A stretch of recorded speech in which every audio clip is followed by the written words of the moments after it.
At this time, I'll call the August 15th, 2019 meeting to order for Dickson County Commission. Would you please stand and join in the flag salute? I pledge allegiance to the flag of the United States of America and to the republic for which it stands, one nation, under God, indivisible, with liberty and justice for all.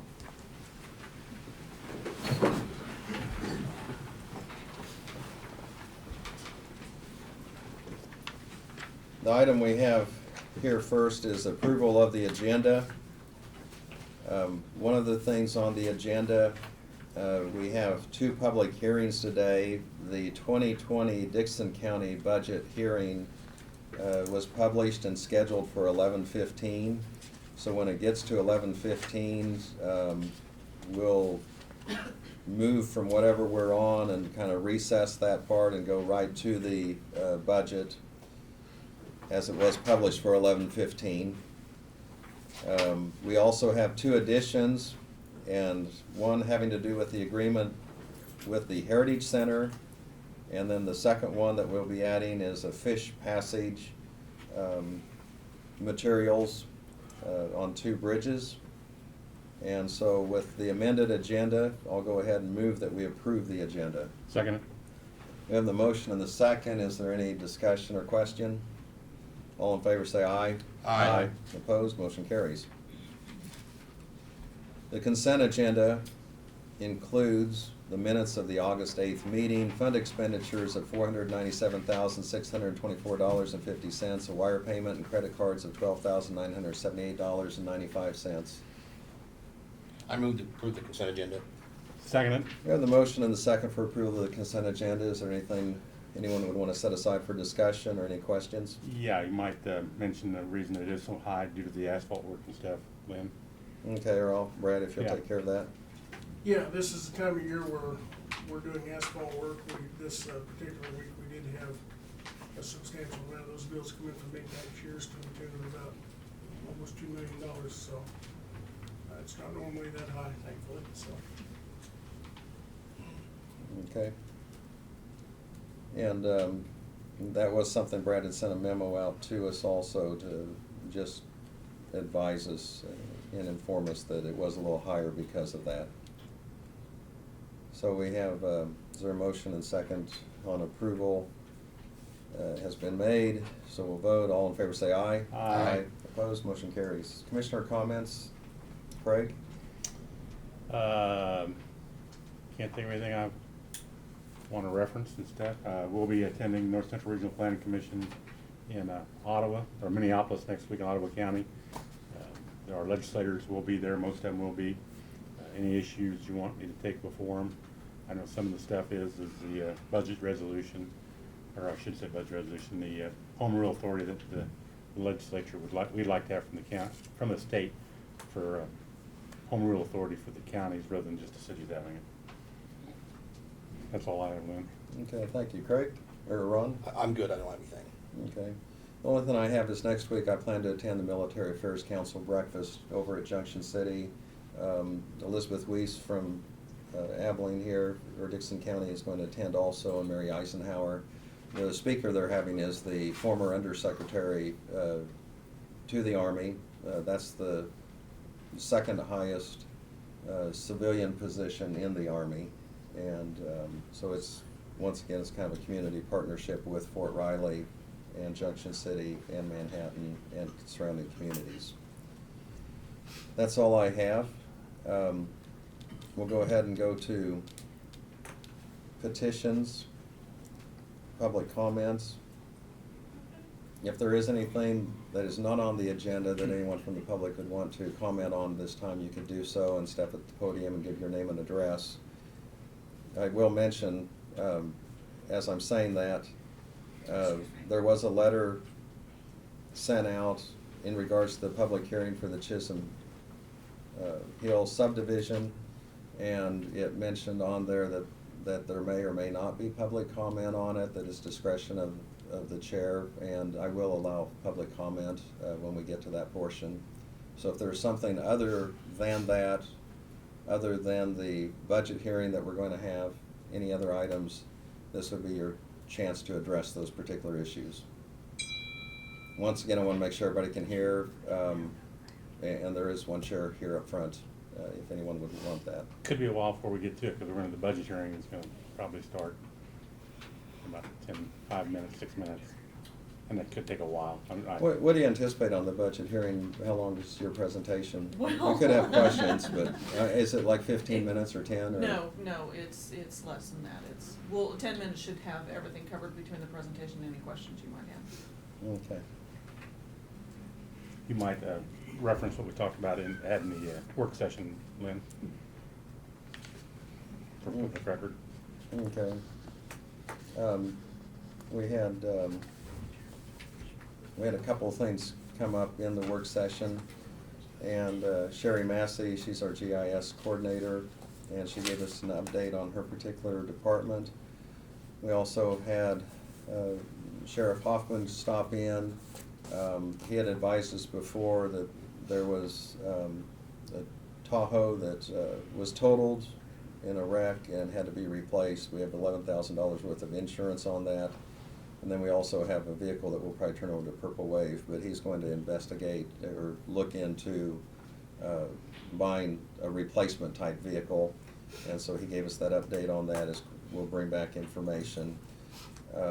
We also had Mr. Lehman in, Tom Lehman, regarding some flooding out on 14th and Fair Road and some of the issues involved with that.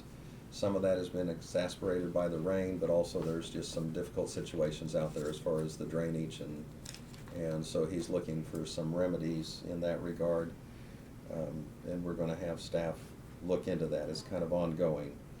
Then we also had a group in with the Heritage Association, and just to give us an update as far as the availability of materials. And they're gonna have the homes tour again in December. And at the time, they're doing some new policies established at the Heritage Center as far as researchers are concerned, and so we're working with them on that. And that's all I had on that.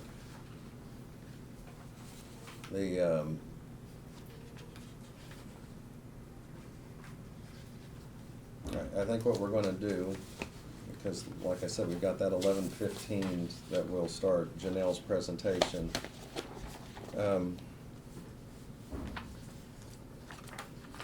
I think rather than start on the Chisholm Hill subdivision for just 5 minutes and then stop it and have to take a break and continue it, I think we're better continuity-wise to do it all at once.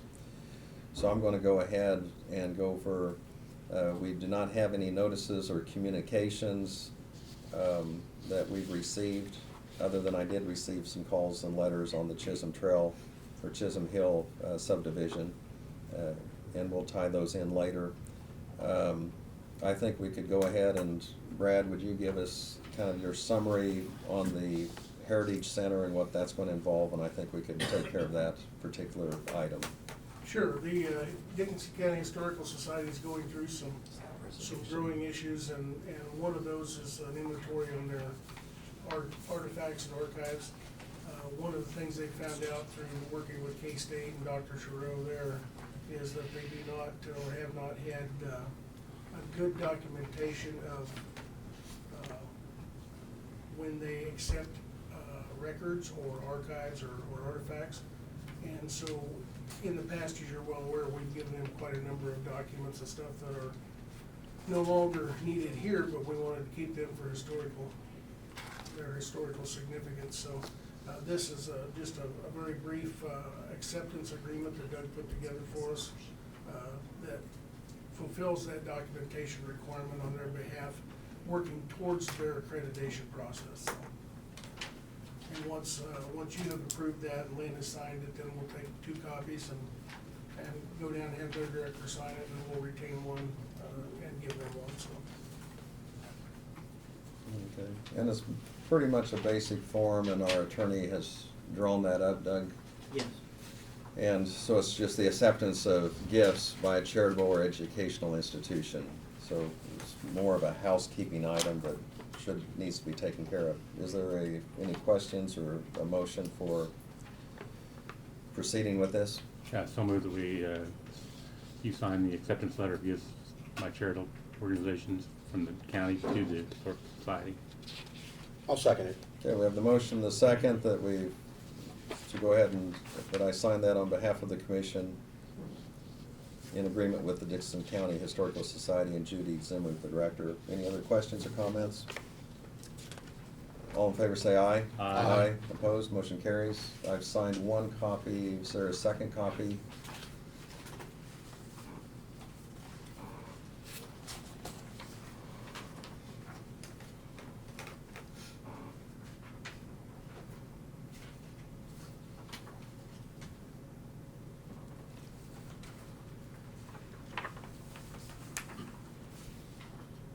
The other bit of business is, this was an addition, was that of the fish passage. I think we can do that in a couple of minutes. We have special projects that we do get some grant funding when it is a fish passage, and I guess this is one of the ones where the Shiner is involved, is that correct? Absolutely, Kiki Shiner. We've got 2 more bridges that have been selected. We've been awarded grant funding from U.S. Fish and Wildlife to pay for the materials on those sites. The first is at 1880 Union Road, and the second is at 695 Paint Road. They're small structures that honestly, quite otherwise, we probably would not go in and replace because they're not top priority, but they are top priority apparently to the Kiki Shiner Minnow. So we have obtained bids from our vendors for the steel products for those materials. And you've got a tally sheet in your packet that highlights the low bid. The 3 vendors that provided bids were Wellborn Sales of Salina, Odin Enterprises in Nebraska, and Husker Steel in Nebraska. And I've highlighted the low bid on those and the staff recommendations for those purchases. So. Okay, and on the 1880 Union Bridge replacement, Odin Enterprises was $16,913.63. And Kathy, I can give you a copy of this if you need it. And then we also have Wellborn for the sheeting deck material, $17,873.80. And then on 695 Paint Road Bridge, Odin Enterprises, $16,306.74. That's on the angle iron. On the push sheeting and deck sheeting, guardrail, Wellborn Sales, $11,767.08.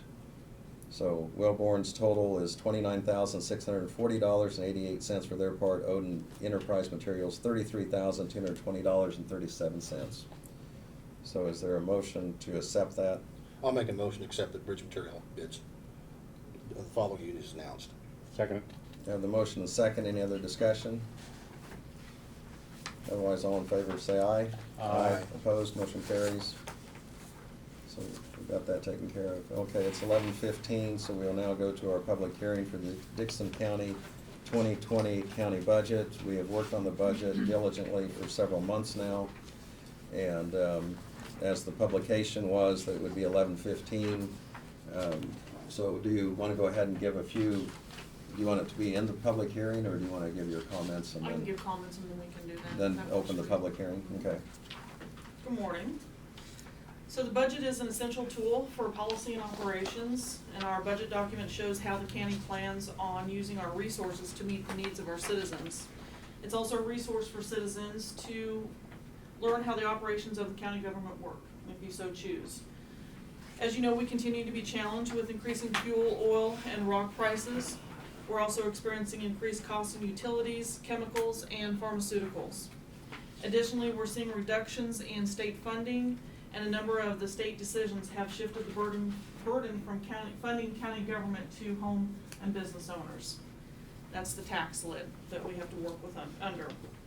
Our budget process starts in March with meetings between the county commission, elected officials, county administrator, department managers, and myself. And the focus of our meetings are past and current and future projects and expenditures. We discuss staffing needs, capital requests, and try to look for potential funding increases that are unforeseen. Our crystal ball's a little cloudy at times, though. So this 2020 budget reflects the needs of those counties, or the needs of the county. And from time to time, we have to make tough decisions, and the county commission has to raise taxes. This is not an easy decision, and we don't like to do that.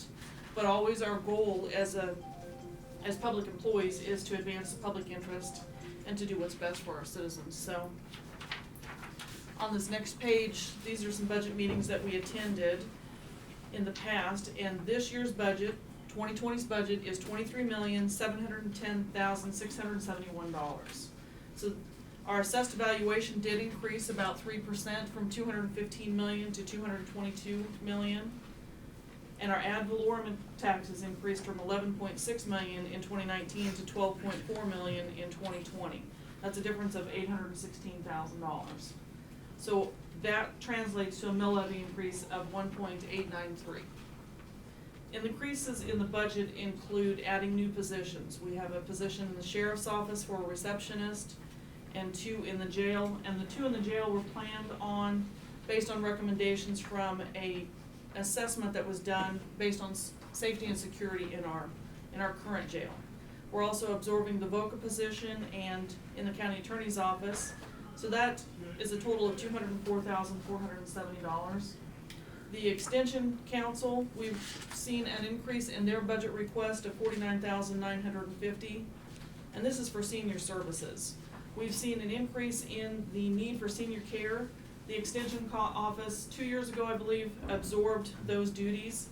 So the additional funds will add an additional agent to the Extension Council full-time to be paid by the county to address those needs.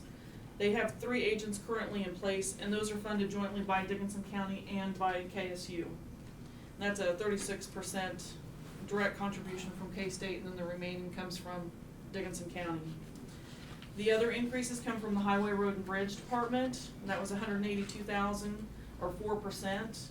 The Highway Department's budget was reduced several years ago when the loan for the 40 miles of overlay expired, and we did not return those funds back to the Highway Department, so we're trying to do that this year. So that's gonna bring the funding increase back to the 2017 levels, and that was $4.5 million.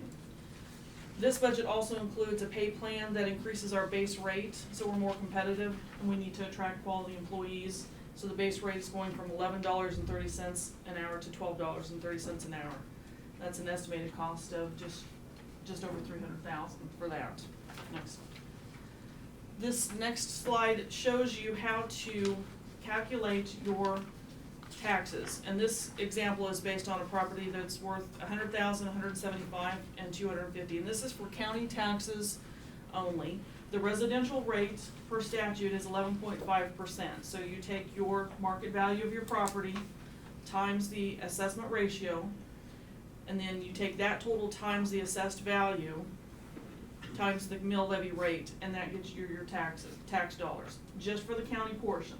So obviously you'll have your city, your county, your school, your township, all that. So the other rates are commercial at 25%, nonprofits, real property on nonprofits at 12%, public utilities at 33%, ag at 30%, and all others at 30%. Our next slide, this is just an example of what your county tax dollars are going for each fund, for the general fund, the highway fund, the health department fund, noxious weed. So what you receive for those services are 24-hour-a-day 911 emergency and non-emergency call centers, 24-hour-a-day law enforcement emergency medical service response, a civil and criminal court and a county attorney's office that will prosecute criminals, election staff and equipment for democracy, DMV stations for renewal of driver's license and tags, which we need to do that. We also maintain over 300 bridges and over 300 miles of paved and unpaved roads for safe travel. The Noxious Weed Department controls weeds responsibly through the county, and the transfer station takes on solid waste and household hazardous waste. The health department is for our immunizations, and the planning and zoning department for orderly development in the county. And that's just a few of the services that are provided. And you can see that on a $100,000 home, $642.99 is your annual fee for taxes, or $53.58 a month. So there's there's quite a few services that are provided. The next slide, just briefly touching on the revenue that we bring in. 62% of the revenue that the county receives is from ad valorem taxes. So this is a slight increase over last year, and as I mentioned, it was 11.9 million, or 11.6 million to 12.4 million for this next year. Our sales tax is 6%, and that's 1.3 million is what we're estimating that we will receive. Sheriff's fees, 281,000 or a 0.1%. Mortgage registration fees, 150,000. Ambulance fees, we have seen an increase in the ambulance runs that we are having, so that's a 4% revenue, or 4% of the budget for revenue that we're receiving. We also receive monies for special highway tax at 3%, chemical sales at 0.5%, and then we also receive other revenue in the form of transfers, reimbursements, service fees, and grants, and that's about 16% that goes into our total budget. The next slide is our expenditures. The general fund holds the bulk of our departments with the employees, commission, clerk, EMS, jail and sheriff's department, administration, GIS. That's the largest budget at 13.8 million or 58%. The next largest budget obviously is going to be our highway, road, and bridge department at 19%, and that's at $4.6 million. And if you recall, I said their budget was going up about $182,000. Environmental, health, and noxious weed all have a budget of about 3% of our total budget, in $720,000 down to $708,000. We have a new fund for our bond and interest for the courthouse and jail renovation, and that is 9% of the budget. And then the remaining dollars that's 9%. The remaining dollars are for the capital projects that we have, the sewer districts, the diversion, the 911 funds. So the budget is broken out into public safety, special funds, administration, public service, and taxation, and then appropriations. And our public safety takes up about 31% of our budget. That includes the 911 center, sheriff, jail, EMS, county attorney, district courts, emergency management, and juvenile detention. The special funds are the highway department, the special revenue for the highway, the sales tax for the highway, and then our bond and interest and capital funds, and that's 35%. The administration is obviously the county commission, the county councilor, budget, custodial, GIS and IT, human resources, and the county administrator, and that's 16% of our budget. Public service will be the Department of Aging, because we allocate monies for the senior centers for funding for foods. Noxious weed, the coroner, the health department, and the transfer station, and that's at 10%. Taxation and election would be the county clerk, the election department, treasurer, register of deeds, and the appraiser and zoning, and that's 6%. And then the appropriations are 3%, and those include the conservation district, the Flint Hills Task Force on Aging, Central Kansas Free Fair, the Tri-County Fair, the Historical Society, the Extension Council, Central Kansas Mental Health, OCCK, and the Dickinson County Economic Development Corporation. And that's all done with 143 staff members. And we have increased our staff. The bulk of the staff increases have come from the sheriff and jail, and that's based on safety and security needs. We've also increased slightly in EMS. In 2005, we had 125 employees. We're now at 143. Currently, we do have 8 positions open in the county, so if anybody's interested. 3 in the highway department, 1 in EMS, the jail, an engineer, and deputy. These next few slides are we're just showing some of the work that the county is responsible for and what we're doing. The highway, road, and bridge, we're responsible for 205 miles of paved road and 108 miles of gravel road, 295 bridges, and, in 2018, the staff replaced 17 structures and overlaid 23 miles throughout the county, and then we did pavement markings. We also have a sales tax issue that will be on the November ballot, and we'd like to continue funding road and bridge projects with the monies that the sales tax brought in, we were able to complete $5.3 million of overlay and bridge work in the past 5 years. So it's been a blessing for us to be able to do that. We'd like to continue that project. The next slide is environmental services. In 2018, we received 8,990 tons of waste. We sprayed 17,500 acres of bindweed and 12,500 acres of musk thistle that was treated. We also inspected 70 wastewater systems for property sales in the county, which is good because property's moving, so.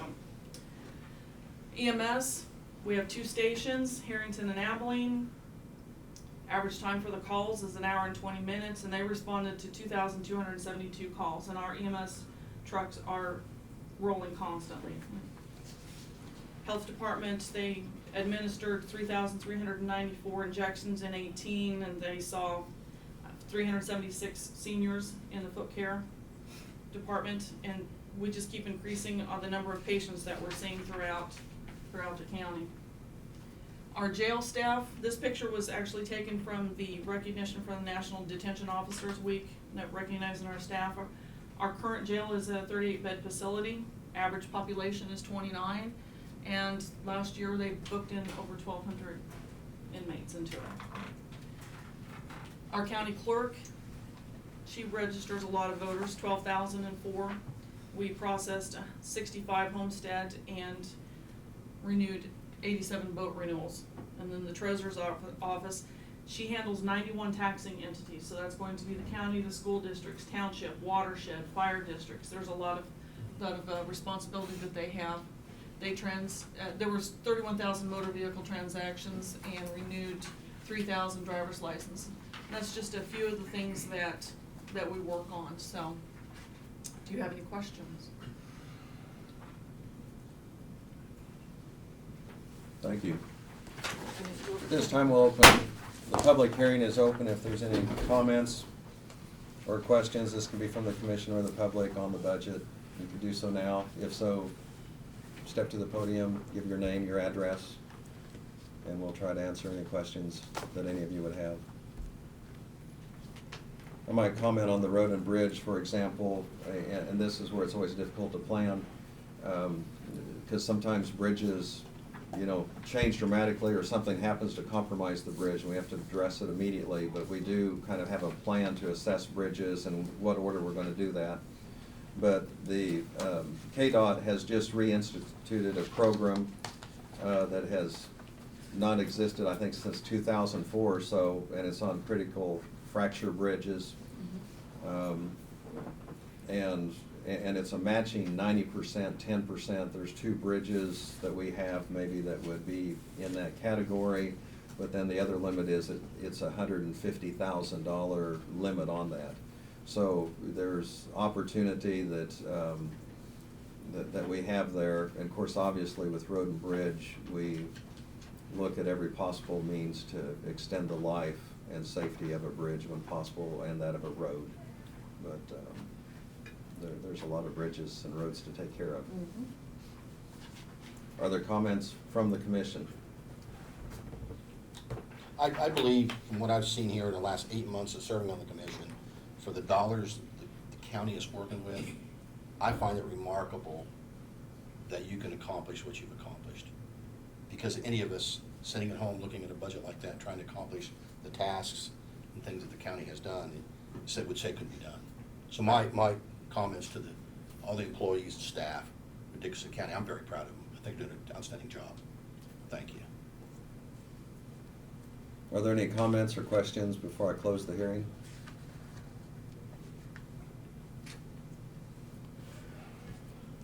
The hearing is now closed. And that is an action item that we need to go ahead and adopt the budget if it meets the approval, unless there would be any item that a person would want taken out of the budget. I so moved to approve the budget for 2020. Second, is there a resolution to doing that? Okay. I'll second it. Are there any questions regarding the approval of the budget? or comments? All in favor say aye. Aye. Opposed, motion carries. Thank you. Thank you, Janelle.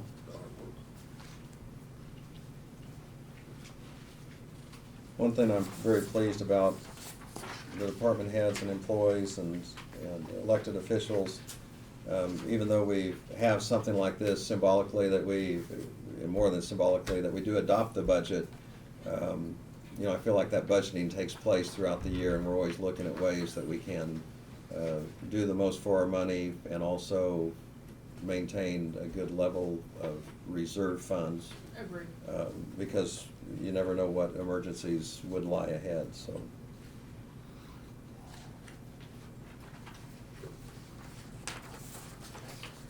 Go ahead and get these signatures so we can get those back to Barb, and then we'll go to the next item, which is gonna be the public hearing for the Chisholm Hill subdivision.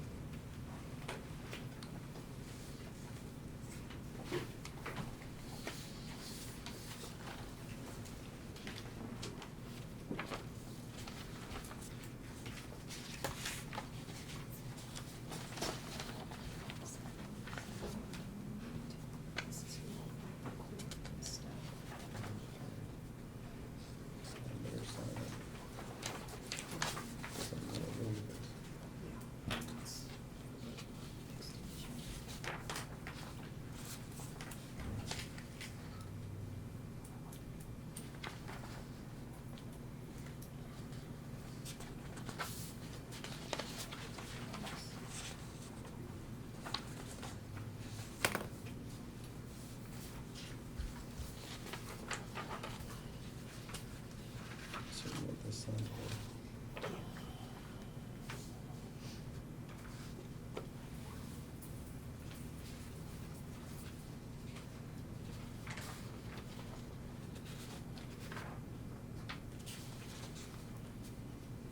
That's just that top page on there.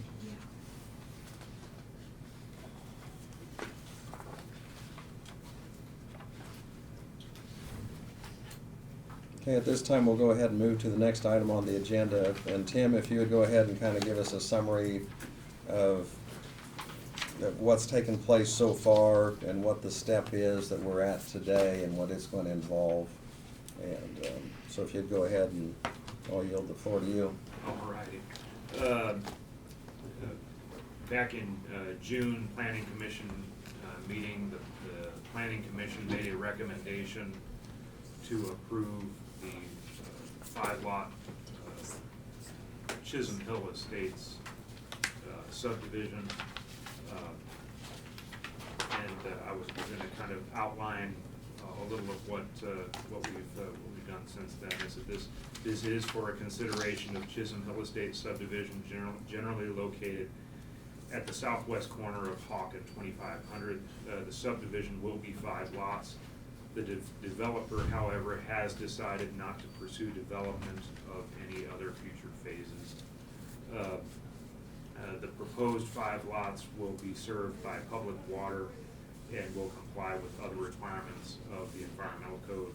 All proposed lots meet the requirements for acreage and dimensional requirements for suburban residential zoning district.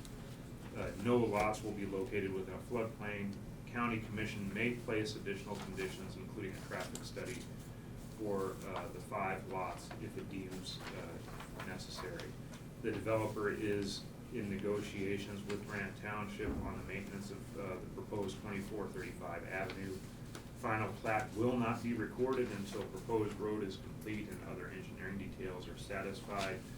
Under comments from other agencies, the county engineer prior to his departure said that the drainage study is complete and minor changes have been made to that study. Environmental services, I've included some information from environmental services on the type of septic that's going to be required for that. Under public comments, staff has received inquiries and concerns from the public on safety issues along Hawk Road due to increased traffic from the subdivision. Protest petition has been submitted requiring a unanimous vote to pass the resolution that I've included today.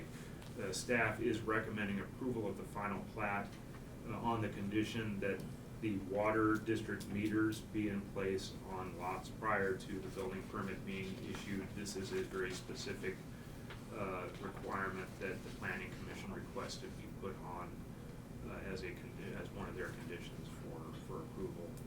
And all engineering be completed to the satisfaction of both the township and the county. And once just kind of fill you in, once the road is in place, staff will, in conjunction with Caw Valley and the township, will evaluate the completed road, and I would have to receive in writing from the township that the road meets their standards, as far as I know, I think it does. A couple of other smaller items on the final plat, just to kind of fill you in on some minor changes that were made in conjunction with what the planning commission wanted as well in terms of compliance. Cul-de-sac curb radius has been amended slightly larger so that it would accommodate a larger grading vehicle to maneuver. A note that John added before he left was a note added regarding a drainage plan for individual lots prior to building permit being issued is on the plat itself. Any other details on drainage and road design will be provided in the as-built drawings of the road. None of these changes indicates any deviation from the intent of the preliminary plat as approved by the planning commission. And this plat will require, as I said, a unanimous vote to pass. With that, I will turn it over to you guys for any. You want to pull that up, Brad, please?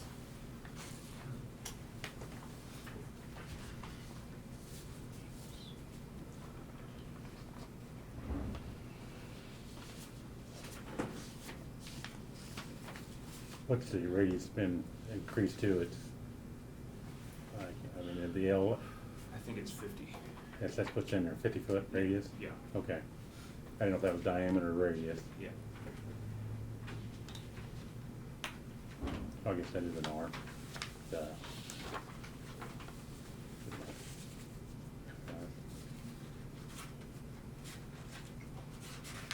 If this passes, if the resolution passes today, staff will provide you with a Mylar copy for signature at some point when I get all the other signatures that I have to gather on it as well. There's quite a few that I have to gather before I get it, take it to you guys. And Tim has discussed before, water and drainage. There is contingent plans. If there is a major plug up on anything, there's a contingent plan to take care of water and divert it. The way that it's designed, I think there's like 2 or 3 retention ponds.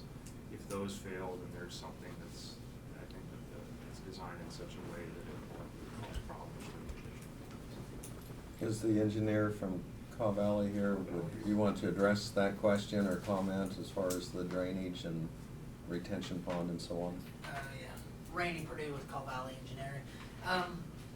So the updated drainage study actually does not include any detention ponds. What we found in further evaluation is that the change of use actually decreases storm run or water runoff for this site. Flow is in multiple directions, and the proposed road is actually on a natural crest such that drainage naturally wants to go to the north and the south away from them.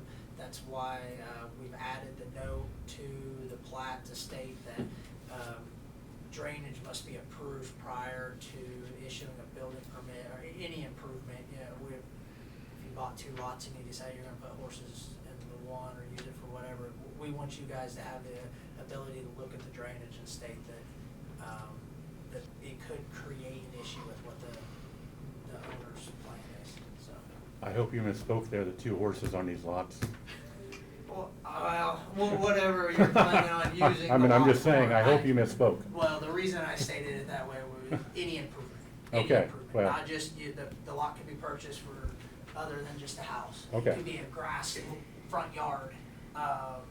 We want to be able to, state that any improvement must be approved, is the point. Now, who makes that determination then? I believe we stated the county engineer. I don't, the plat I have in front of me doesn't have it, and I haven't read it since we got approved. Who, Dixon County Public Works. okay. There you go.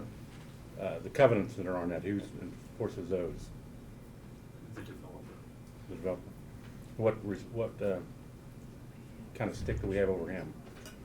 Or them, I should say, not, got me lie to that. With regard to covenants, they can make it more restrictive than our regulations But require. I didn't ask that question, how do we enforce it? That's a civil issue. Once Okay, that gets okay. reported, that becomes a civil Okay. issue. So it'd be, people who are outside of that could sue that they weren't following the covenants? Right. Okay. And that's for perceived non-compliance. Right, right. Or Yeah. could be real non-compliance. You wanna pull up the map on I got a question here where the road comes down to Hawk Road and stuff. We have the problem with no reflection on the Soil Conservation Service, but running water down to a ditch that doesn't handle it and stuff.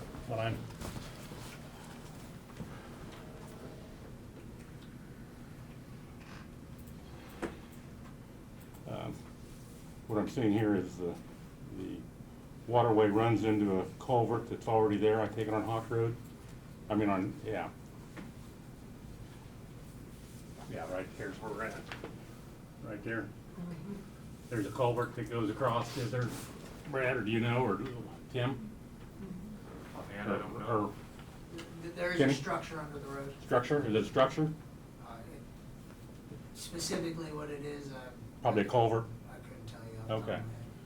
my head. And then we're putting the other road is gonna come right here, I take it? Yes. Right. Okay, is it gonna go, does it need to go under the road, or is it gonna go down both ditches to the north and south? So our drainage found that if you look at that, that's really close to where the high point is, for water to change direction and either go north to the structure you were talking about or south away from it.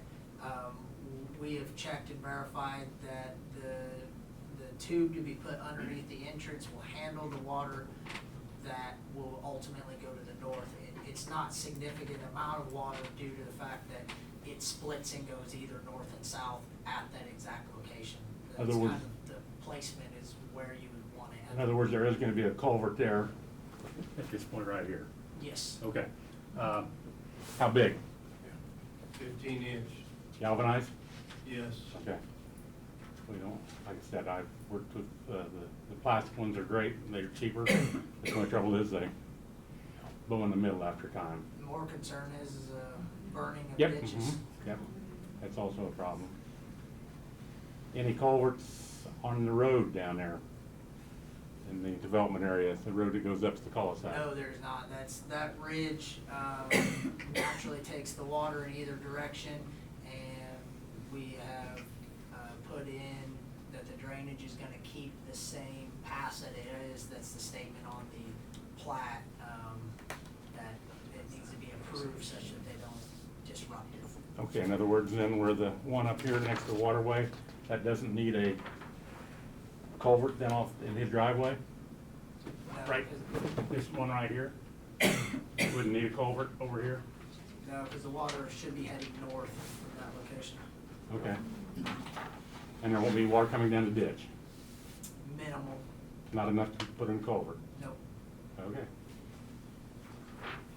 I'll come back and talk to you about that later when it's 10 years down the road.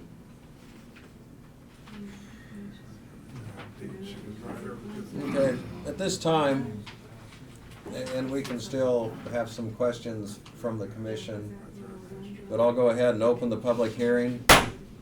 So the public hearing for the Chisholm Hill subdivision in Grant Township is now open. I'm gonna come from commission and staff first. Are there any comments or additional questions or anything you would want to My go com- over. My Yes. comment is I did receive a letter of concern, and it seems to be the animal concern of this development.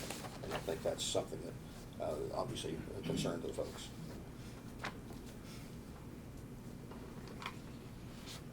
I also received letters and comments, but along with that, the drainage issue. Now, how many lots that would be developed currently would drain to the west? I believe half or two. And now, I mean, just with the rains we've had, you already have drainage to a certain degree. Is there gonna be anything take place to lessen that, or, did I understand correct that it would be not as great as before? Correct. Because of Simply the by development? change Explain of- that. Yes, simply by the change of use. The TR 55 manual, which is used for storm drain water runoff, gives us expected values for development. It's going from agricultural, broken ground use to residential, and they give you values. They use the runoff value, that's a percentage value, actually goes down by the change of use that's proposed. That's due to the lawn aspect of it, catching, slowing water down, allowing for more infiltration. Takes into account the soil value, also the soil type that's out there. Okay. Ask a question? Yes, and we will take comments, and on that, please limit it to 4 minutes, and try to be specific. We don't wanna get into lots of repetition of the same thing being stated over and over and over. But if you would step to the podium and give your name and address. Sandy Ryan, 2460 Haven Drive. My question about the drainage is I live obviously north and west of that, and we have a pond that I believe is fed from the drainage of that area. And so I'm wondering, is that gonna affect that at all? Is it significantly higher than usual? Mhm. I mean, I assume it Yeah. would have to be. Oh, yeah, it's been Yeah, it's overflowed its banks. I mean, I would tell you that the 5 lots do not affect that drainage area whatsoever, because we're further to the south than that. so where does that water go that's flowing north? Goes to that waterway that then takes it seems odd, but it flows north to that waterway, yeah, right where your arrow is, that then ultimately takes it to the east and south. Water from the 2 lots straight on the west side flow straight west, and so there's a ridge line in there. The pond you're referencing would be one more ridge over. If you go to the top, that from there is Water where, on that fence line moves west. and then it would go north to the pond you're referencing. The waterway at the top of your screen there is where the water comes from for what you're referencing. No, it's the middle waterway, that one there, And the other one, that one goes down to their pond. and so does the top one also goes north. No, it's north of their pond. It goes through, It does go, okay, I could be, well, we didn't address anything that far north, because it wasn't. So it won't part be of- affected Should at all? Should not affect you, plus or minus. Okay. And I mentioned before at our previous meeting, and just practicality, I know some of you are kind of locked into your seats, so we will go ahead and have you, after you've been acknowledged, stand up where you are, and you can make your comment, rather than moving to the podium if it's not convenient. Lynn, Yes. I'm Phil Whiter and live at 1053 Northeast 14th, and our farmstead is on 1204 Old 40.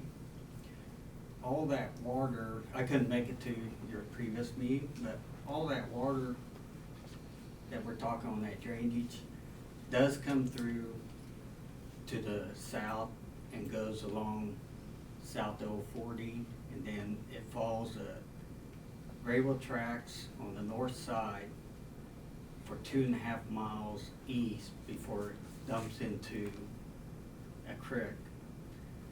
We've already been taking the city water, and now we're gonna take this much more water, that much more faster. What we've seen in the past, the detention ponds might slow it down, but it still floods us for another 2 weeks. And as we all know, those east of Abilene in that area is real wet. I would like to see something done by the county before something like this would be passed for drainage to the river. Because we're already fighting the city water between First Street here and 040, or all the way up to Interstate in places. And that's just that much more water being dumped on us. So, and there, the ditches, we know, a lot of them are, some are Grant Township, some are farmers. But the ditches along 040 and Jeep Road are pretty much filled up. And I've talked to the highway department about getting them clean, but that was something that's gonna be down the road. But we do have a major water problem east of Abilene, and that water all does come down that way. So, just right east of Brady where it comes through, or west of Brady, through the Dawsons, through Randy, like Rosefield. But just And your property's just north of Old 40. I'm probably, south, where I live, I'm north of 040, but the farmstead is 2 miles east. across of from Abilene, Wetzel's or, across from Wetzel's. And that water still has to go another 1/2 mile east of us before it can't go down Jeep Road. The ditches are pretty well filled up, and there's no tubes under the railroad tracks to take that water. well, I think what was there for drainage further south where the railroad tracks are is either collapsed or And it's hard to not work functional or with, working. it's hard to work with the railroad to get anything done, so. It's kind of a natural dike or man-made dike, I guess. Just making you aware of that, so, thank you. Okay, thank you. Yes, sir. My name's Doug Mitchell. I live at 2420 Hawk Road, just south of where the development's going at. If you raise that drawing up to the middle right there, where you see the dotted yellow lines there along Hot Road, that's my place right there. And we've got that pond right there behind our house, but now when it rains heavy, the water rolls down that ditch to the south, and then it comes across the road there, right through my pasture, and then dumps right into that pond right there. And we're already getting a whole lot of water when we've had these heavy rains, and we see it coming up through our backyard, heading up, closer to our house. And there's a pond behind it. Yeah, and there's a secondary pond behind that the first pond is supposed to drain off into, but when it's heavy rain, the water can't keep up with it, and so that pond on the left just keeps rising and coming up towards our place there, and it runs across the road and washes out the road, and then, like I said, as soon as it turns to the east, right there before our house, it runs right through our pasture and just beats everything to crap. So, yeah, we got some concerns about water runoff from another 5 lots sitting up there, particularly if they're gonna have animals with potential animal waste and stuff like that. That's my concern. Okay, thank you. Are there other comments or questions? Yes, sir. Ken Burbidge, 984 2500 Avenue, and Grant Township trustee.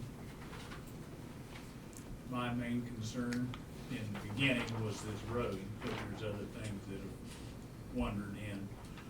But I've farmed that place since 1964. And that is a highly erodible area. And all I'm saying is, we need to control that water coming off of there and not just put a ditch in down to Hawk Road and expect it to stop at Hawk Road. It's gonna go, at a high rate, it's gonna go right on across the road. And I don't know how to take care of it, but I do know it's a problem. And same way to the west, that all dumps down into that big pond of Judge Barker's, which is right north of 2400. And that is a very steep grade in there that actually some of the water will go down that hill to the west and right into the first two houses on the south end, right in their backyard.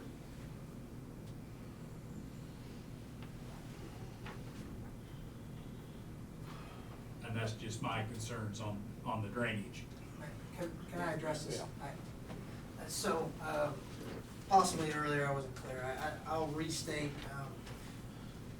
using design manual that we are to use, we are lessening the water runoff from this site. And while they are putting in that road, we are keeping the drainage exactly the way it is today.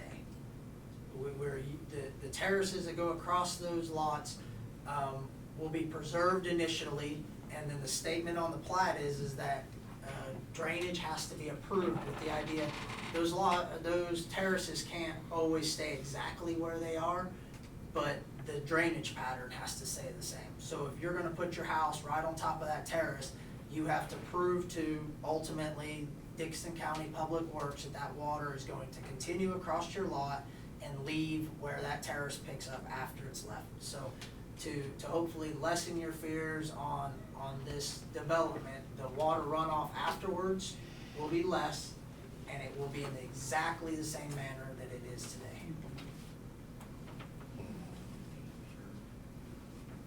Mr. Chairman, Yes, sir. Jim Kruger, the developer, 1008 2500 Avenue. Just a point of clarification, if you don't mind. These two terraces here drain north to this waterway, and then they come down and come down through here. This terrace breaks right here, and it drains the water this way. This terrace, which is now on Tim's land, does the same thing. They all break right out here on this ridge.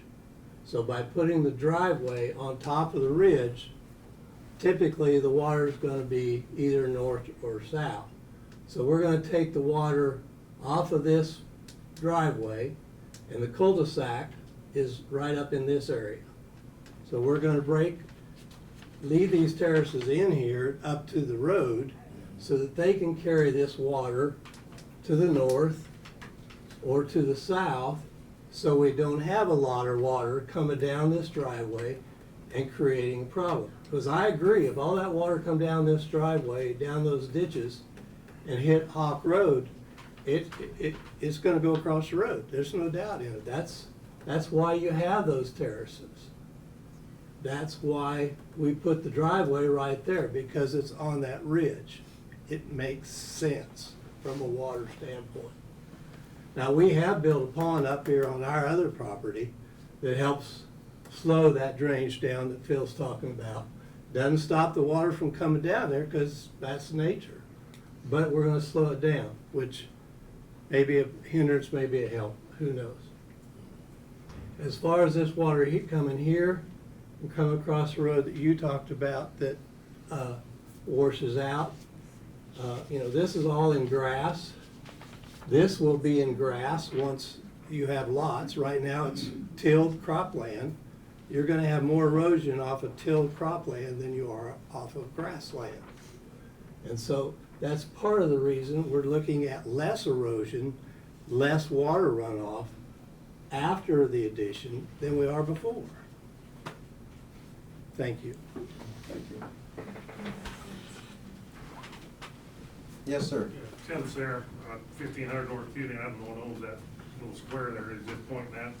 So my understanding is, I understand the terrace runs down through there, but when you put this new road across there to drain down, what little is gonna drain down to Hawk Road, how much more water is gonna come down my terrace, those two terraces on my property? We have graded it so it stays exactly the same. I would tell you that's real close to the break point, so it shouldn't change it a measurable amount. I can't understand how putting a road in there and having drainage come there can't raise it some, so. Or quite a bit, really. Because the land use goes down. The runoff from the land use is less. Water still runs away. Mr. Chair. Yes. Yeah, Tim, to address your concern, yeah, water still runs, it's gonna run off less off of grassland than it is tilled land. I have noticed on that bottom terrace, on your property where it was cut off for the driveway, you have some erosion there. Yes. And so when we put that driveway in, if we would take that end of that terrace off and take that water, so it come down the driveway, then you wouldn't have that issue on your property. Down your new road? Yes. No, not my driveway. That's correct. That's correct. But I'd have to get on your property a little bit to do that.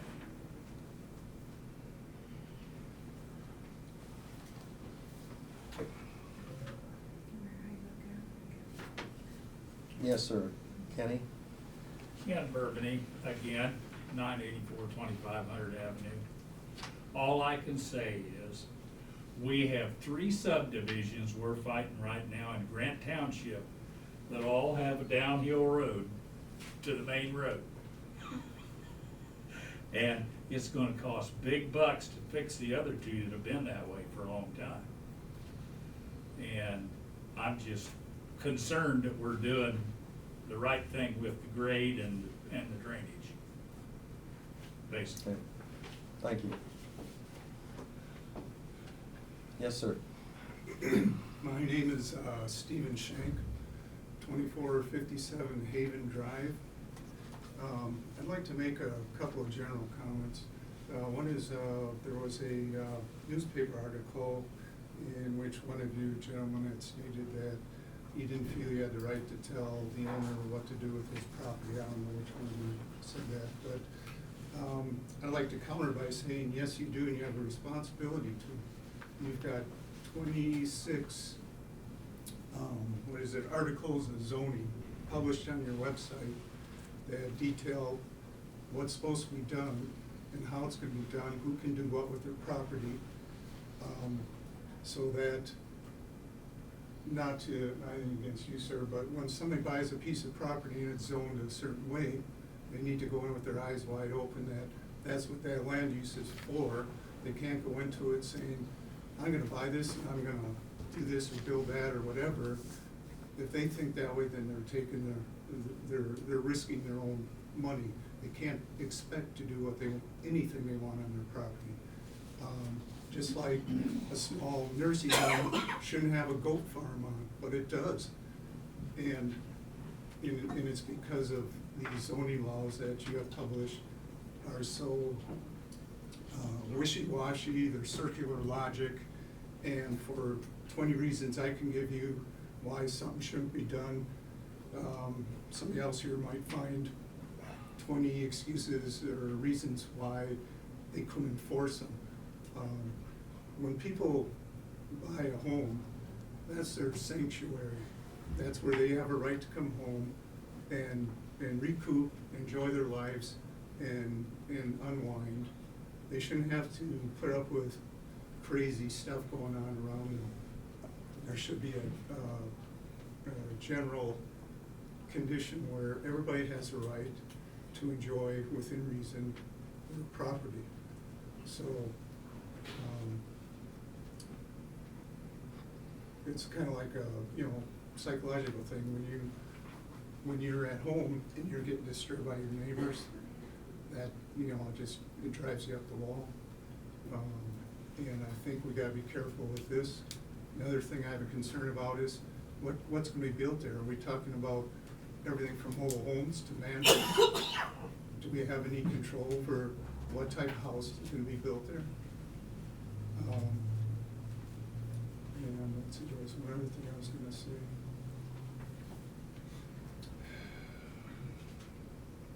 So, anyhow, I forgot what else I was gonna say. And if it comes back to you, just raise your hand with it included. I make notes and then I still forget what I was gonna say. Go ahead, yes, I'm sorry, I sir. remember what it was now.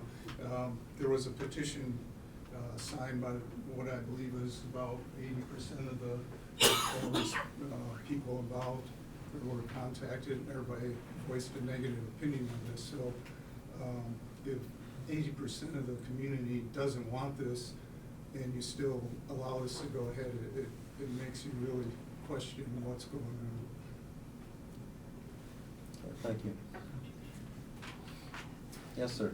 Jeremy Sluter at 2458 Haven Drive. We're probably the closest to the north there, but it doesn't necessarily affect us on this 5 lot as far as the drainage, but the future lot, everything runs down through us and goes to Sandy's, that pond there on the west. But I guess my biggest concern was if this were to pass, is there gonna be, are we all gonna have a copy of the building covenants? See what the building restrictions are gonna be, I guess? Tim, is that part of public record, the building covenants? It would be recorded, you would be able to access it at the Register of Deeds. Okay. 'Cause our concern is just the same as his there, is what's gonna be built there, mobile home or what, since we As a, invested in. I'm sorry, as a clarification, suburban residential zoning allows for modular type homes as well as what we call residentially designed manufactured housing, which is basically it has to meet certain requirements for manufactured home has to meet certain requirements for like foundation, pitch, roof, and to look like a conventional home. But in general, in the suburban residential, most people will put in stick-built homes. That's what the majority have done. Yes, sir, in the back? Yeah, John Best, 2437 Haven Drive. And I understand your covenants and lawsuits for covenants, but you mentioned modular homes. Prefab homes could fall underneath that, which could then fall into trailers. Is this a stick frame conventional? Is there anything that already says what is the minimum square foot of the home that has to be built? What is the minimum pitch of the roof of the home? Are we keeping any homes within the tradition of all the other homes that are already made there? Or are we gonna reduce the price of everybody's home to fit smaller home lots?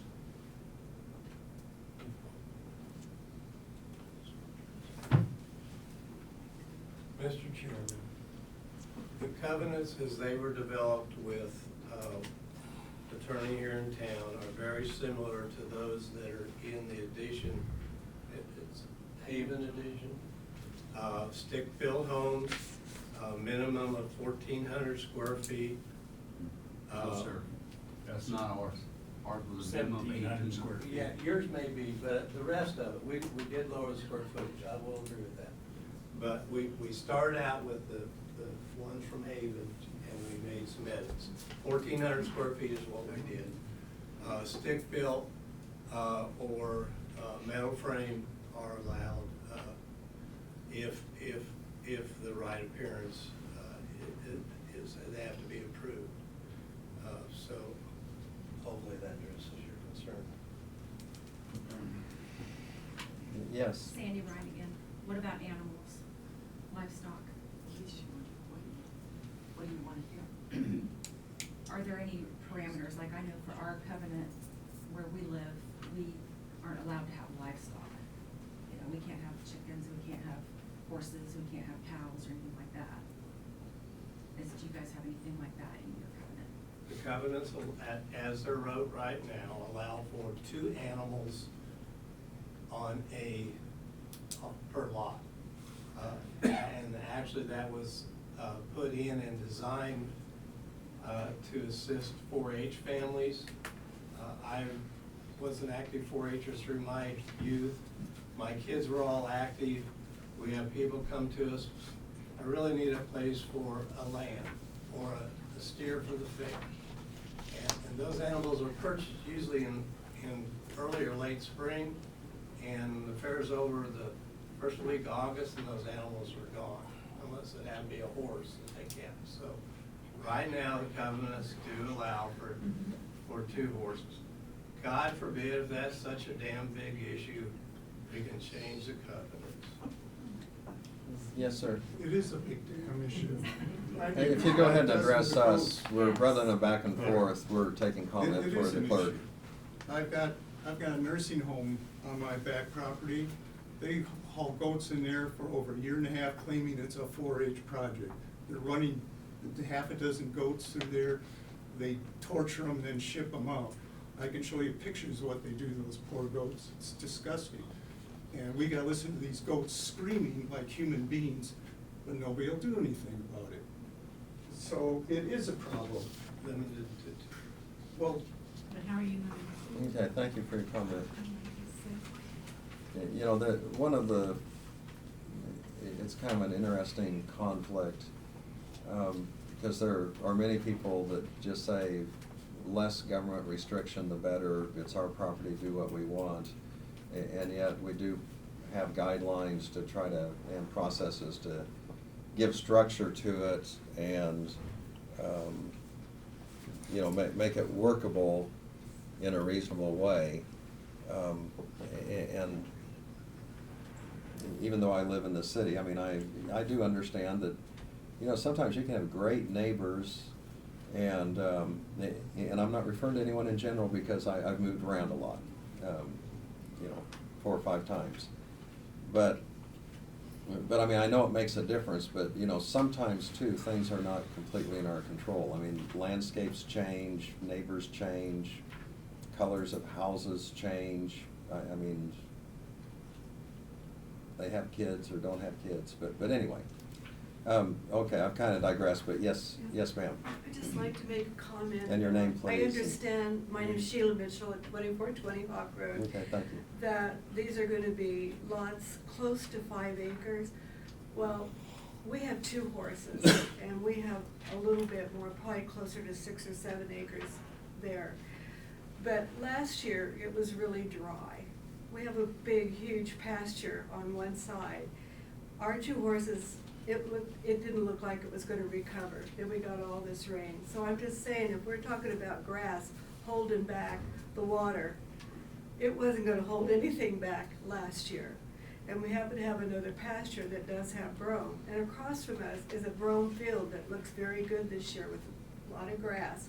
But that significant drainage that comes through there, that comes to our property, we have a video on my husband's phone. It looked like a river that came through. And then we have a spring-fed pond, and it goes to the pond on the other side where we'll empty. And there's another place there to even empty into more water, because it will come down up above us and flow down from that area as it comes across. And our culvert has been washing out, and the county really hasn't come to do anything yet, because you can see where the cement slabs are and everything that they have put up to it in the past.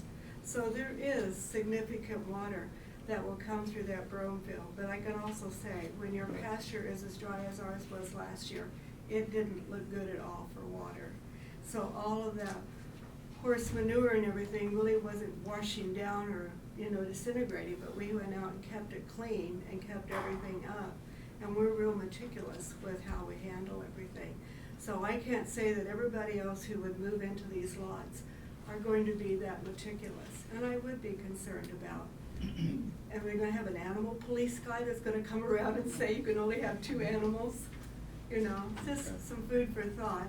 And I do like kids in 4-H. We have enough animals at our house as it is, but it does require constant maintenance.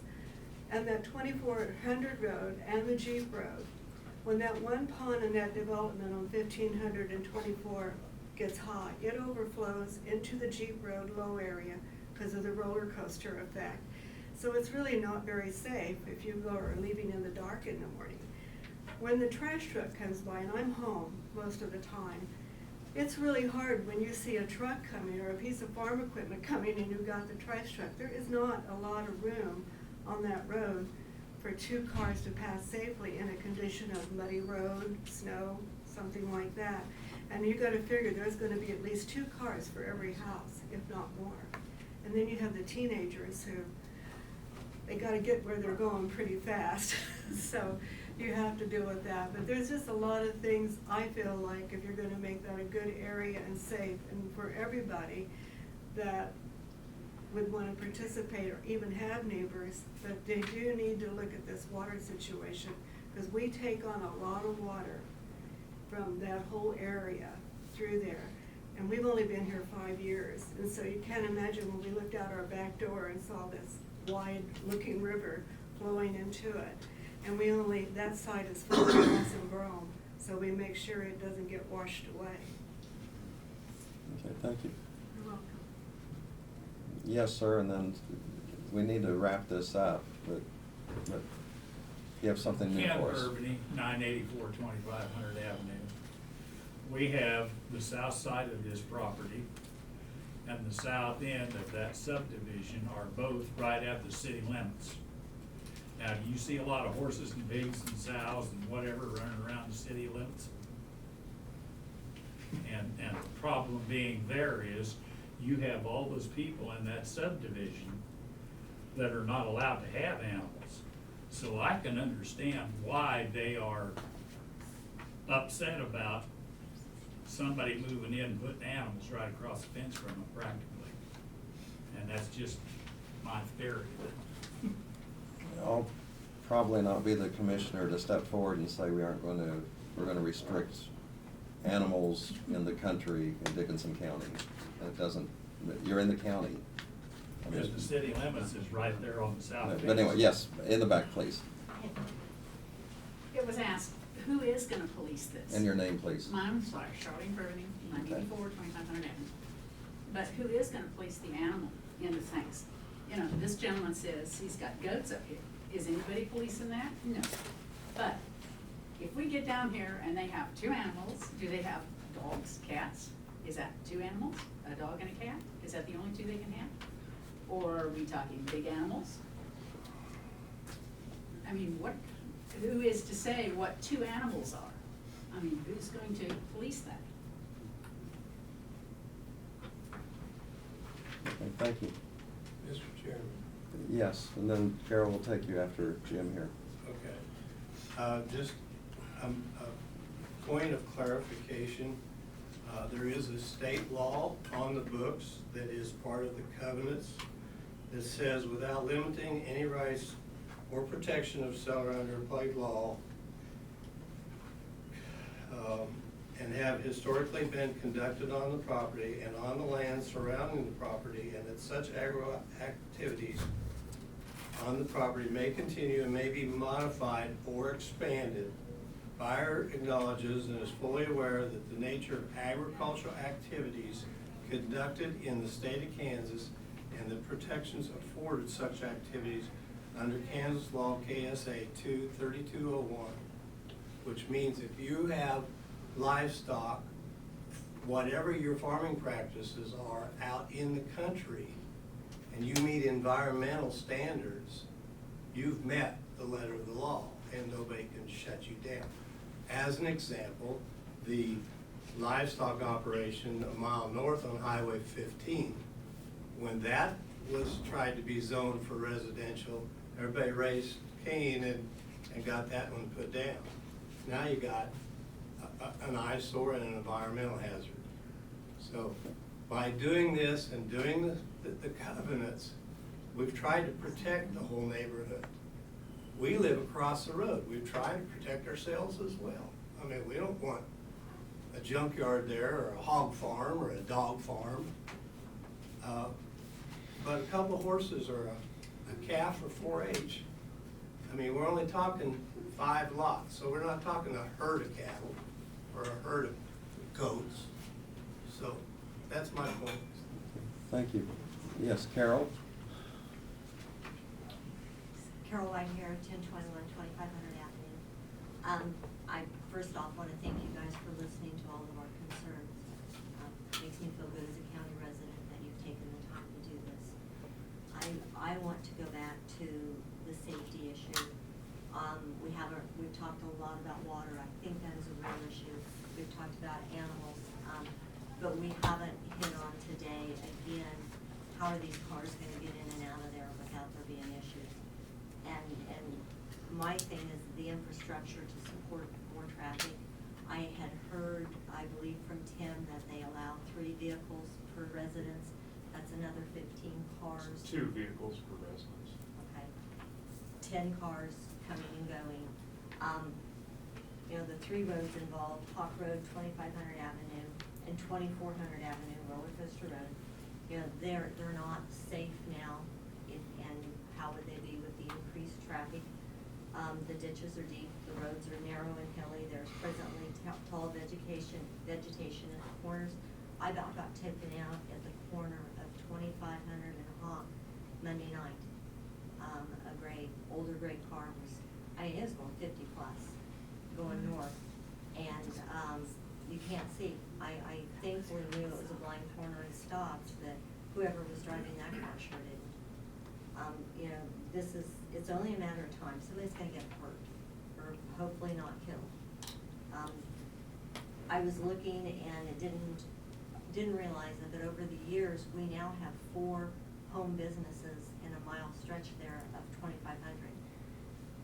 We've got a wrecking crew, or a wrecking tow. We've got a flooring company. We have a heating and air place, and we have an Amway distributorship that has UPS and FedEx trucks coming on a daily basis. You know, we add that to the farm equipment, our semis, the other farmer semis, you know, sanitation trucks going to the dump, the wreckers, law enforcement officers are back and forth to the wrecker place. The co-op, their rigs come from the co-op, the big A's come to spray north of town. You know, bless their hearts for not going down Buckeye. They have to go somewhere, but it is a narrow road, and meeting these people at the top is a concern. We've got alfalfa. The alfalfa mill uses it to get north of town. You know, I don't know how many cutters they got, 6 or 8 cutters, how many trucks, but this is the road they use. And then it's also the expressway from 15 to Jeep Road. Anyone that doesn't want to go up and go across interstate comes across there. It's already more people than what we need. I truly, you know, would consider dropping a plow to go across that road just to slow things down, but it's not gonna help. There's too many people. You shouldn't have to have a line of 3 cars on a gravel road, meaning 3 more cars. And adding more to this area is to me a safety concern. You know, obviously, there's water issues, something that I think needs to be addressed. I ask that you put this on hold until some of these things are addressed. You know, 5 lots doesn't sound like a lot, but if we let this start, it's just the beginning. It will continue to go north. And so that is my request, if you guys would please just take a step back, get some of these things in place. I can't imagine 5 more lots isn't gonna cost more of a water issue. You can't tell me that water runs the same off of cement as it does pasture land. I mean, there's roofs and cement. It's a sense issue. So, you know, that's basically it. I'm done, thank you. Thank you. Can I make one more time? Yes, sir. Okay. I just want to comment on Mr. Kruger's citation of Article 1 from the zoning laws. There's more to it than that. You have all those blue lots there. They're small lots. Those are residences. They are not farms. They shouldn't be used for farmland purposes. Now, if he wants to keep his farmland and use it as according to that citation, that's fine. But when that gets converted to residential use, then you all have the responsibility to mesh these goofy articles that don't make any sense with state law. You know, the definitions that are currently posted, none of these residents meet any of these farm requirement laws. So when they build a house on there, that's being converted to residential use. And that's all I'm gonna say. You need to straighten out the disconnects between what's published in your articles versus what Tim's saying state law says. Okay, thank you. One more Yes, short sir. comment. Doug Mitchell, 2420 Hawk Road, but it's my understanding historically along the 2400, which they renamed the Roller Coaster Road, there have been several teenage car accidents over the years where kids have died on that road because they get on it and pedal to the metal, and we've had numerous close calls on that road and filed complaints with the sheriff's department. Really not very patrolled at all, but it's a dangerous road, and the people going to this lot most likely aren't going to go to 2500. They're going to cut off at 2400 and go down Hawk Road. So you've got the 10 or 15 more cars, you know, and that late at night is particularly dangerous. You can't see what's coming over the hill because the road just goes like this, which is a lot of fun for a teenager in a pickup truck. But more than once, we've nearly been killed because they come over in the middle of the road, not over to one side or the other, because it's a narrow road. So you add these traffic to it, and you know, accident waiting to happen. Yes, sir, I think this will wrap it up. Can I say one comment? Yes, yes. Thank you. John Best, 2437 Haven Drive. Understanding concern for 2400, and in the last meeting, you brought it to our attention that that road actually belongs to the city of Abilene. So my question to the county is, has the county addressed this issue with the city to see about getting it rectified before you move forward with these other 5 homesteads? The staff has contacted Lon Schrader, and he has said that they do maintain 2400 to Hawk Road. Are you able to hear back there? No. I'm sorry.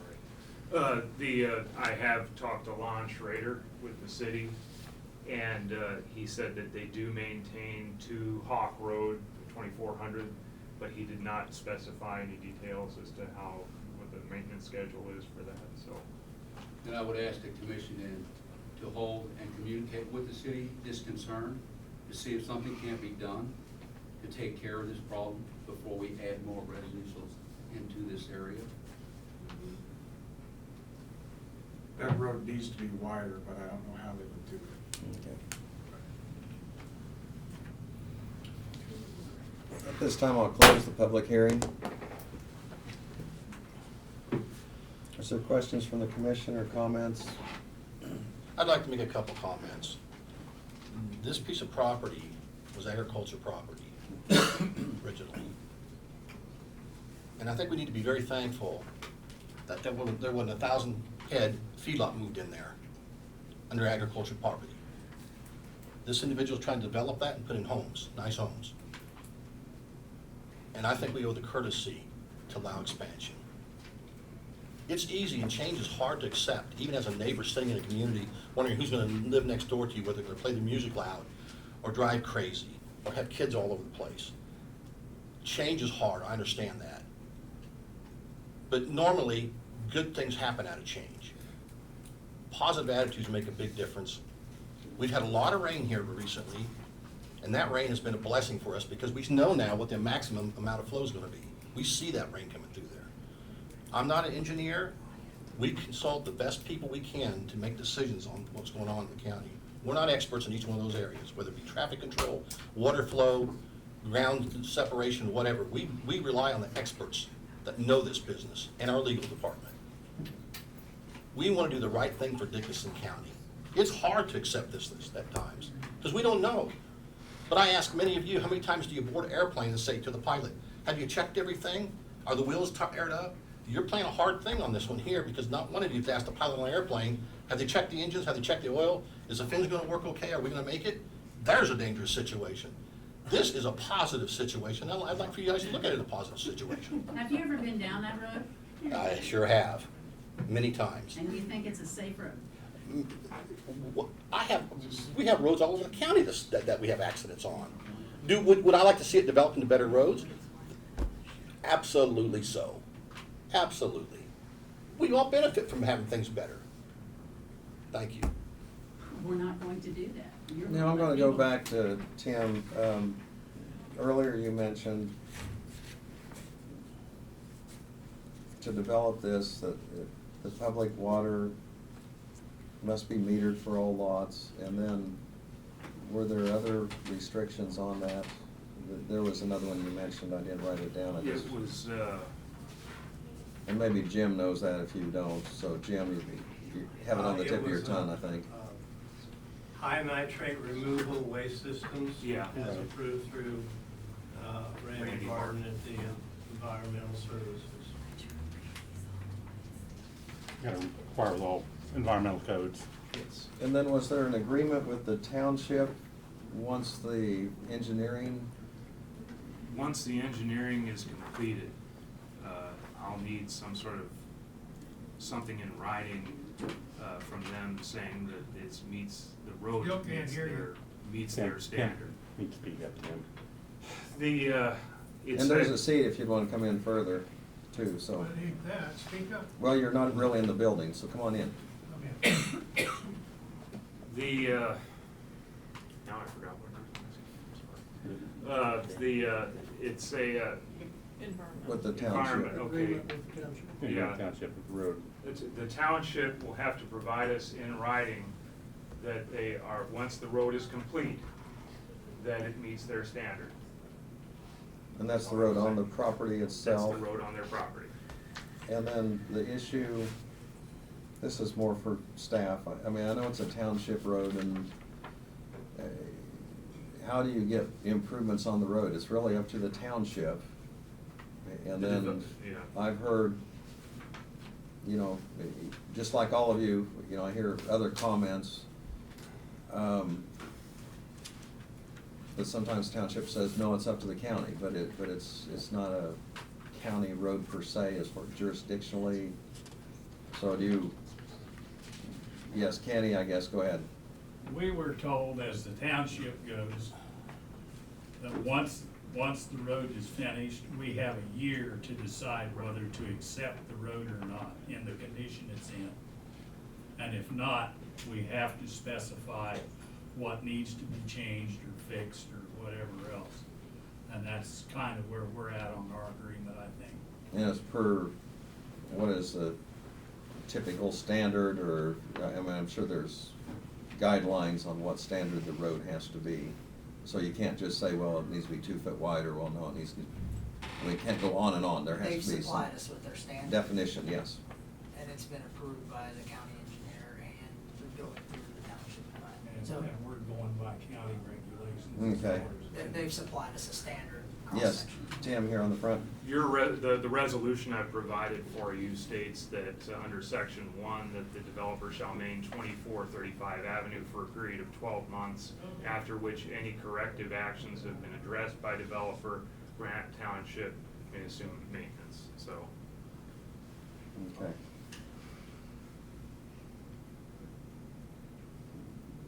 Craig, do you have anything to add, or any question or comment? No, thank you.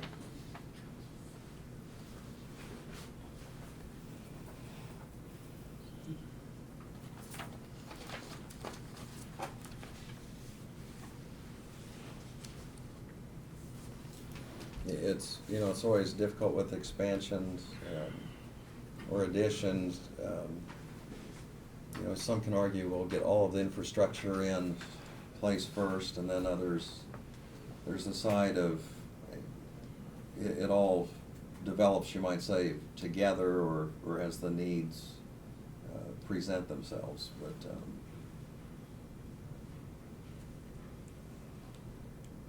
so, I mean, there certainly needs to be some partnership within the county and the townships on that.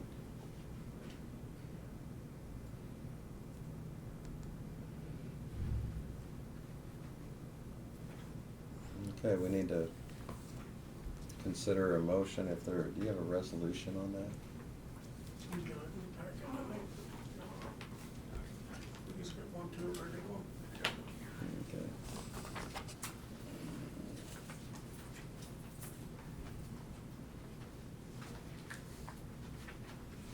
Today, what it is that's being considered is the resolution accepting the final plat of the Chisholm Hill Estate Phase. It's a 5-lot residential subdivision located in Grant Township, Section 4, Township 13, South, Range 2, East, Dixon County, with easements and right-of-ways to dedicated to the public. I do have a comment there. Down your comments. Yes. Call Valley, have you completed your process? Have you completed? Okay. I mean, that's on this first sheet we got here. You know, it says the county engineer drainage study is completed and reviewed with minor changes, which Call Valley Engineering's process including. So that's completely done. That's got the width of the road, the culverts that needed, and all that. Okay. Yes. Yeah, it's, John Dolph, before he Right. Left, approved all of this. He made one final comment, which is the drainage note that got on the plat. Okay. Um, In other words, the copy I got is not correct and it has been completed. Yeah, yes, Okay. at this point in time, yeah, Yep. it is complete. Okay.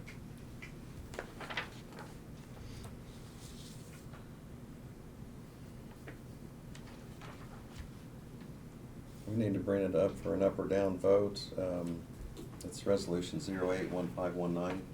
I move to accept the resolution for the final plat of the Chisholm Hill Estates. We have a motion. Is there a second? I'll second it. We have the motion and the second. Is there any further discussion, question, or clarification? All in favor say aye. Aye. Opposed? Motion carries.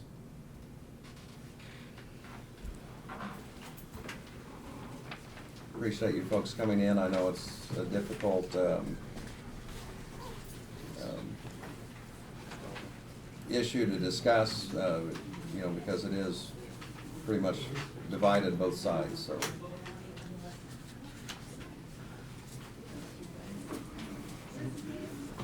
People become my funeral.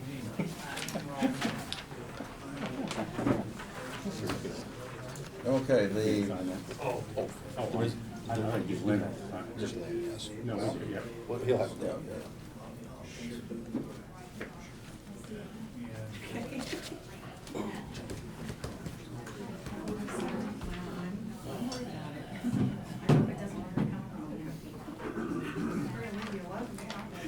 okay, at this time, we're gonna go ahead and go to our reports of the county officers, and I believe that's about all we have left. Nobody wanted to listen to me.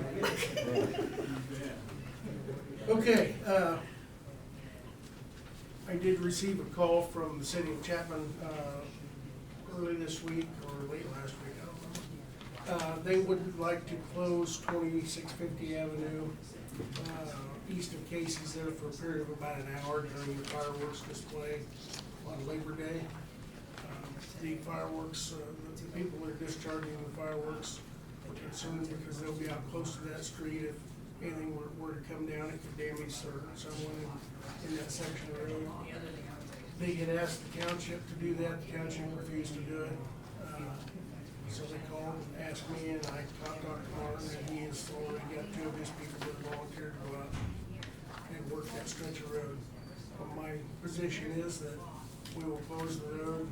If somebody wants to come through there and they know that there's a hazard ahead, we won't restrict them, but we won't let anybody go through without making sure they know that there's a hazard, so, for safety purposes, so. I'm not gonna get into the politics between the township and the city, and I think that's probably what the issue is over there, so. Let me ask you this then, could we put this up on our website that we will be closing?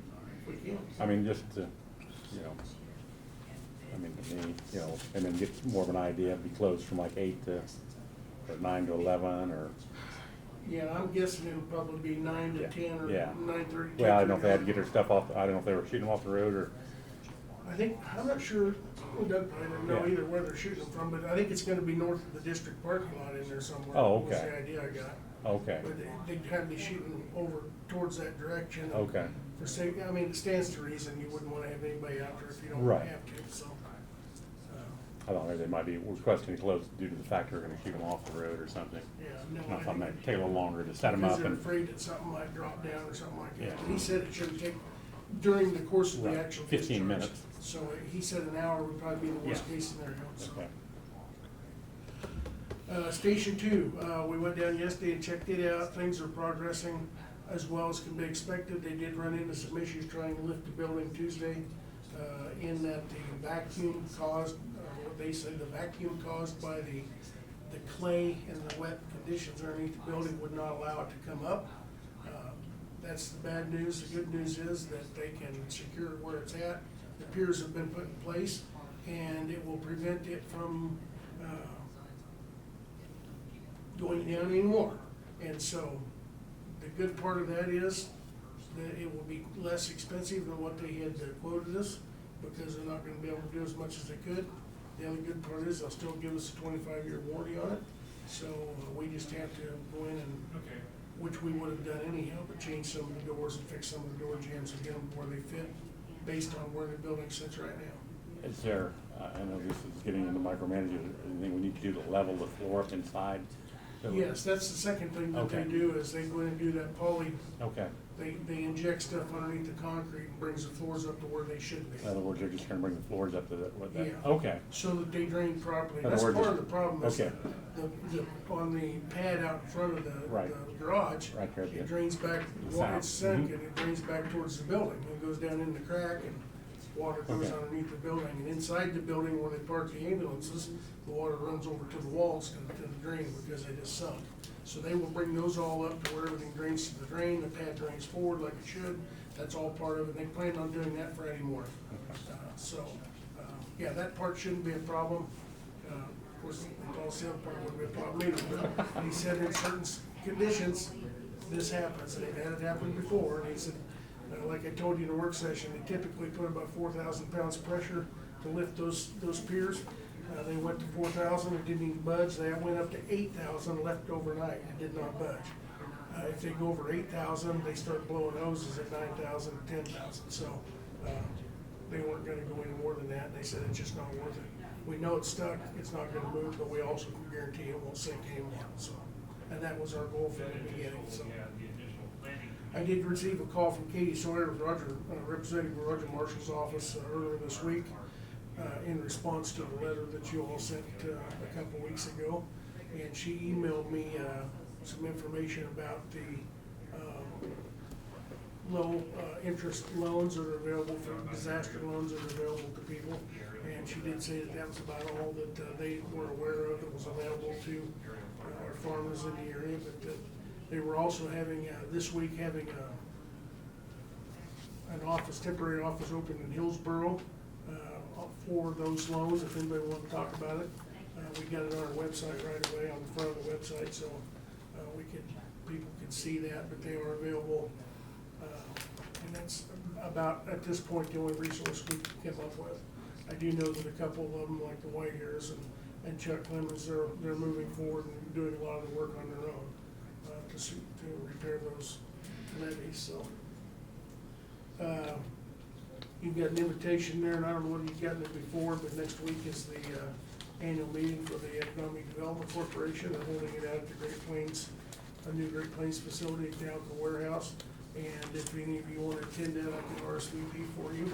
I plan to attend, and I think they do want the RSVP if anyone else. Yeah, is- I'll be coming back from Ottawa, so, or Okay. Minneapolis that day, so. And I'll try. Okay. I don't wanna put We'll 100%. go ahead and RSVP all three of you then, so. And then we talked about the Fish Passage bridges in the work session a little bit or earlier, so. We're fortunate to get 2 more of those this year, so we've got till next year to get those completed, so. I didn't want to make a comment too, I appreciated I went over to Shiloh, tell Martin that we'll fit that on the road there, 140 in front of it, skirts the driveway and stuff, so I appreciate that. Yeah, they got over right away. Well, Took like I care said, of it, so. got a gentleman. On my Enterprise age- Road? No, on Old 40. On Old oh, Yeah, Dick yeah. Sturts. Yeah, Dick, I'm sorry, I said Ed, Dick Sturts, yeah. Yeah, he dropped off, Charles Stoffer contacted me, saw him drive out of there and stuff. I got a little pickup that's not very high off the ground, it looked like it was dragging and stuff, and where their mailbox is, you know, Mhm. the road, car takes it away from the road and stuff. I stopped, yeah, and stuff, and I stopped and looked at it, and it was 5 or 6 inches, it was right there at the worst spot, so. Easy fix. Yeah, well, like I said. And the guys, on the road and bridge guys there, Martin told me this morning, got about 4 days left on pavement down on 1400. Looks like they're gonna get all the way to Woodbine and back, which is really stretching the resources, but they've done a really good job of stretching. And then they'll spend a day or two in Woodbine taking care of their streets that they requested, and then asphalt will be done for the year, so. Good deal. They did a good job. I know they're ready to be done, trust me. No doubt. That was cooled off a little bit, Yeah, though. yeah, so, that's all I've got. I'm not gonna try to drag it any more long than I have to, Lynn, but, the sales tax issue, you know, sometime the first September, Mhm. kind of what you guys are proposing to do for that. We're going to come and visit you on the 29th of August. Okay, And that's- show our, That's quicker than I wanted it to be. okay, see, hey, you know, You need to have our fact sheet out. yes, Yeah, yes. Okay. Doug? I just have one thing. Tomorrow I have meetings with the law firm involved in the litigation concerning the opiate problem, the lawsuit that Dickinson County is involved in. And this would be the law firm that's working for Dickinson County. They're coming out of Kansas City and they're going to visit tomorrow up in the office. Good. Okay. That's all I have. Anything else? Gosh, I hope not. Is there a motion for adjournment? I'll make a motion to adjourn. Second? We have the motion and second for adjournment. Any discussion? All in favor say aye. Aye. Opposed? Yeah, no comment. We're adjourned.